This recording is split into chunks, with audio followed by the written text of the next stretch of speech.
আসসালামু আলাইকুম দর্শক, আমি পারভেজ লিবিয়া থেকে বলছি। আপনাদের জন্য গত 24 ঘন্টার শরণার্থী কিছু গুরুত্বপূর্ণ আপডেট নিয়ে এলাম। বিস্তারিত জানতে যারা আমার ভিডিওটা ইউটিউবে দেখতেছেন, লাইক কমেন্ট শেয়ার করবেন। যা নতুন চ্যানেলটা সাবস্ক্রাইব করুন, সঙ্গে থাকবেন।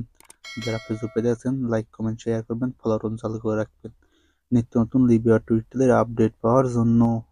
ইউরোপীয় সংস্থা জানালো যে উদ্ধারকারী সংস্থা জাহাজ সোয়াস-5 তারা গতকাল বিকেলে ভূমধ্যসাগর থেকে তারা ফাইবারের নৌকা থেকে তারা ৪৭ জন শরণার্থীকে উদ্ধার করা হয়েছে। উদ্ধারকারী সংস্থা জাহাজ সোয়াস-5 এই শরণার্থী লিবিয়ার উপকূল থেকে যাওয়া হয়েছিল। পরে গতকাল উদ্ধারকারী সংস্থা জাহাজ সোয়াস-5 তারা উদ্ধারকারী শরণার্থী তাদের শিবে রাখা হয়েছে। পরে তারা ইতালির উপকূলে এই শরণার্থী নিয়ে চলে যাবে। আপনারাও বলতেছেন যে আবহাওয়া খারাপ থাকার পরে যে অনেকদিন পরে লিবিয়া থেকে যাওয়া কোনো শরণার্থী উদ্ধার করছে উদ্ধারকারী সংস্থা জাহাজ। ইউরোপীয় সংস্থা আরও জানালো যে গতকাল ইতালির ক্যানাব্রিয়া উপকূল থেকে তারা একটা কাঠের নৌকা থেকে 85 জন শরণার্থীকে উদ্ধার করছে ইতালির ক্যানাব্রিয়া কর্তৃপক্ষ। এই শরণার্থী গতকাল সকালে ইতালির ক্যানাব্রিয়া উপকূলে আসছে। পরে ক্যানাব্রিয়া কর্তৃপক্ষ উদ্ধার করে তাদেরকে ইতালির ক্যানাব্রিয়ায় রাখা হয়েছে, এটা জানালো ক্যানাব্রিয়া কর্তৃপক্ষ। ইউরোপীয় সংস্থা জানালো যে গতকাল তিউনিসিয়ার কোস্টগার্ড তারা তিউনিসিয়ার জলসীমা থেকে তারা একটি নৌকা থেকে 7 জন শরণার্থীর লাশ উদ্ধার করছে। 8টি নৌকা থেকে তারা 14 জন শরণার্থীর লাশ উদ্ধার করছে তিউনিসিয়ার কোস্টগার্ড। যে নৌকাটি তিউনিসিয়াতে যাওয়ার পরে পরে পরে তিউনিসিয়া জলসীমায় এই নৌকাটি খালি পড়া দেখে তিউনিসিয়ার কোস্টগার্ড। পরে তারা নৌকার কাছে যায় দেখে যে এই নৌকাটিতে শরণার্থীর লাশ পাওয়া গেছে। জানালো তিউনিসিয়া কোস্টগার্ড তারা 2টা নৌকা থেকে যে 21 জন শরণার্থীর লাশ উদ্ধার করছে তিউনিসিয়ার কর্তৃপক্ষ, এটা তারা জানালো।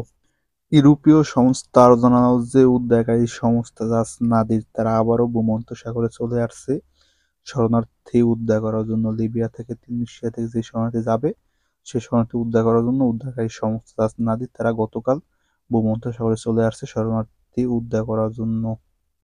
লিবিয়ার কর্তৃপক্ষ জানালো যে আবারও লিবিয়ার পুলিশ তারা মরুভূমি থেকে 100 জন শরণার্থীকে আটক করছে। লিবিয়ার পুলিশ যে এই শরণার্থী এক জায়গা থেকে আরেক জায়গায় নিয়ে যাওয়া হয়েছিল। পরে লিবিয়ার পুলিশ তারা মরুভূমি থেকে 100 জন শরণার্থী আটক করছে বিভিন্ন জাতীয়তার, এটা জানালো লিবিয়ার কর্তৃপক্ষ। যে এই শরণার্থী এক জায়গা থেকে আরেক জায়গায় মেলা করছিল। পরে লিবিয়ার পুলিশ তার তথ্য পেয়ে তারা এই 100 জন শরণার্থী আটক করছে, এটা জানালো লিবিয়ার কর্তৃপক্ষ। লিবিয়ার কর্তৃপক্ষ আরো জানালো যে গত 3 দিন আগে লিবিয়ার ত্রিপোলির পুলিশ তারা চেকপোস্ট থেকে তারা 3 জন শরণার্থীকে আটক করছে। যে এই 3 জন শরণার্থী তারা মেয়ে সেজে এক জায়গা থেকে আরেক জায়গায় রওনা করছিল। যে আপনারা স্ক্রিন যেই পিকচার দেখছেন না, এই লোক ছিল যে তারা এক জায়গা থেকে আরেক জায়গায় মেয়ে সেজে রওনা করছিল।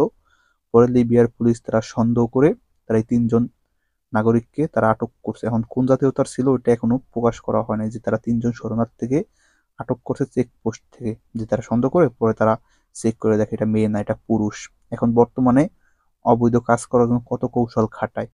আর লিবিয়াতে মেয়েদের অনেক সম্মান করা হয়, তার জন্য যারা অবৈধ কাজ করে তারা এই জিনিসটা ফলো করছে যে মেয়েদের সম্মান করা হয়, যে আমরাও মেয়ে সে এক জায়গা থেকে আরেক জায়গায় কোনো সন্দেহ করবে না লিবিয়ার পুলিশ।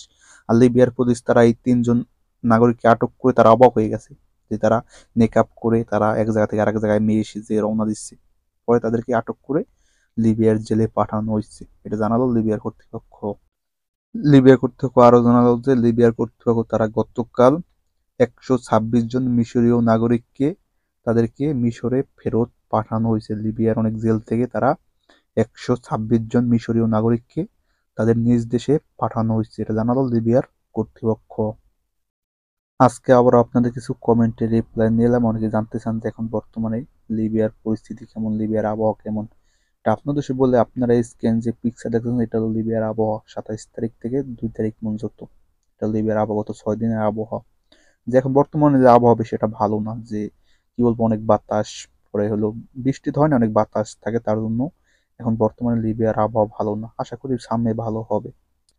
আর এটাই ছিল আজকে গত 24 ঘন্টার শরণার্থী কিছু গুরুত্বপূর্ণ আপডেট। যারা কষ্ট করে ভিডিও দেখছেন ভিডিও সবাই লাইক কমেন্ট শেয়ার করবেন, অনেকে জানার জন্য ভিডিওটা বেশি বেশি শেয়ার করবেন। আর আপনাদের মতামত কমেন্ট বক্সে জানাবেন। সবাই ভালো থাকবেন। আসসালামু আলাইকুম, দেখা হবে পরের ভিডিওতে।